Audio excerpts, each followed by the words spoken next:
വളരെ പ്രധാനപ്പെട്ട ഒരു വാർത്തയിലേക്കാണ്. വിഴിഞ്ഞത്തുള്ള MSC പോളോ 2 കപ്പൽ അറസ്റ്റ് ചെയ്യാൻ ഹൈക്കോടതിയുടെ ഉത്തരവ്. കടലിൽ മുങ്ങിയ MSC എൽസ 3 കപ്പലിൽ കശുവണ്ടി കയറ്റി അയച്ച വ്യാപാരി നൽകിയ ഹർജിയിലാണ് ഈ ഉത്തരവ് വരുന്നത്.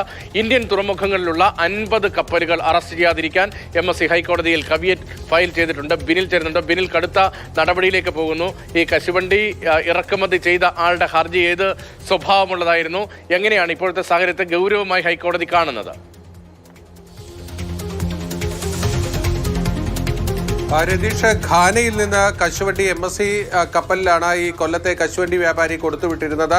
ഒരു കണ്ടെയ്നർ കശുവണ്ടിയാണ് ഈ എൽസ 3 അപകടത്തോടുകൂടി കടലിൽ മുങ്ങിപ്പോയത്. ഏതാണ്ട് 73.5 ലക്ഷം രൂപ നഷ്ടമുണ്ട് എന്ന് ചൂണ്ടിക്കാണിച്ചുകൊണ്ടാണ് അവർ ഹൈക്കോടതിയിൽ ഹർജി നൽകിയത്. ആ പണം കെട്ടിവെക്കുന്നതുവരെ എൽസ 3 ഉടമകളായ MSC കമ്പനി കെട്ടിവെക്കുന്നതുവരെ അവരുടെ മറ്റ് കപ്പലുകൾ തടയണം എന്നതായിരുന്നു ആവശ്യം.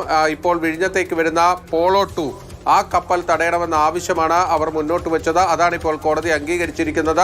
ആ കപ്പൽ അറസ്റ്റ് ചെയ്യാനായിട്ടാണ് ഇപ്പോൾ കോടതി ഉത്തരവിട്ടിരിക്കുന്നത്. ഈ കപ്പൽ അറസ്റ്റ് ചെയ്യുന്നതിന് വ്യവസ്ഥകൾക്ക് വിധേയമായിട്ടുള്ള ഉത്തരവാണ് വന്നിരിക്കുന്നത്. അതായത് ഈ 73.5 ലക്ഷം രൂപ കോടതിയിൽ കെട്ടിവെക്കാമെന്ന് MSC കമ്പനി ഇന്ന് കോടതി അറിയിച്ചു. ആ പണം കെട്ടിവെക്കുന്നത് വരെയാണ് ഈ അറസ്റ്റ് നടപടികളുള്ളത്. പണം കെട്ടിവെച്ചാൽ സ്വാഭാവികമായും ഈ കപ്പൽ കോടതി ഉത്തരവ് പ്രകാരം തന്നെ റിലീസ് ചെയ്ത് കൊണ്ടുപോകാനും കഴിയും. ഇതിൽ ഏറ്റവും നമ്മൾ ശ്രദ്ധിക്കേണ്ടത് MSC എൽസ 3 അപകടവുമായി ബന്ധപ്പെട്ട ഒരുപാട് ചരക്കുകൾ കടലിൽ മുങ്ങിപ്പോയിട്ടുണ്ട്. അതുകൊണ്ട് തന്നെ ഇത്തരത്തിൽ ഒരുപാട് പേർ കോടതിയിൽ വന്ന് മറ്റ് കപ്പലുകൾ തടയാൻ ആവശ്യപ്പെടും എന്നത് മുന്നിൽ കണ്ടുകൊണ്ട് MSC കമ്പനി ഏതാണ്ട് 50ഓളം കവിയറ്റുകളാണ് ഇപ്പോൾ കേരള ഹൈക്കോടതിയിൽ ഫയൽ ചെയ്തിരിക്കുന്നത്. അവരുടെ കപ്പലുകൾ 50ഓളം കവിയറ്റുകൾ ഫയൽ ചെയ്തിരിക്കുന്ന MSC എൽസ കമ്പനി. അതേസമയം തന്നെ ഒരു കപ്പൽ അത് കണ്ടുകെട്ടാൻ ഹൈക്കോടതിയുടെ ഭാഗത്ത് നിന്ന് ഇടപെടൽ ഉണ്ടാവുന്നു. ബിനിൽ